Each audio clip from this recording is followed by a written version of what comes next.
ইফরাজ এবারে উঠে পড়ো, বিকেল হয়ে গেছে, উঠতে হবে তো। হ্যাঁ, ওঠো, একটু খাওয়া দাওয়া করে নেবে, তারপরে একটু প্লে করবে। হ্যাঁ চলো, সবার প্রথমে একটু জল খেতে হয়। এবারে চলো কিছু খেয়ে নেবে। হ্যাঁ, আসো। তোমার জন্য দুধ আর বিস্কুট এনেছি, তাড়াতাড়ি খেয়ে নাও, আমরা প্লে করতে যাব। তোমার খাওয়া হয়ে গেছে, এরপরে চলো চলো। ওয়াও, তুমি খুব সুন্দর ব্যাটিং করছো তো, যতবারই বল দিচ্ছি ততবারই সুন্দরভাবে ব্যাটিং করছো, বাহ। চলো মনা, এবারে বাড়ি যাই। দেখো ওই দেখো সূর্য অস্ত যাচ্ছে, দেখেছো একেবারে সন্ধ্যা হয়ে গেছে। চলো এবারে পড়তে বসবে একটু। চল পড়তে বাবা। এরপরে বই খাতা খুলো আর বাবু হয়ে বসো, এবার পড়া শুরু করো।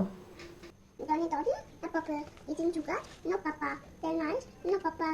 They're out, papa.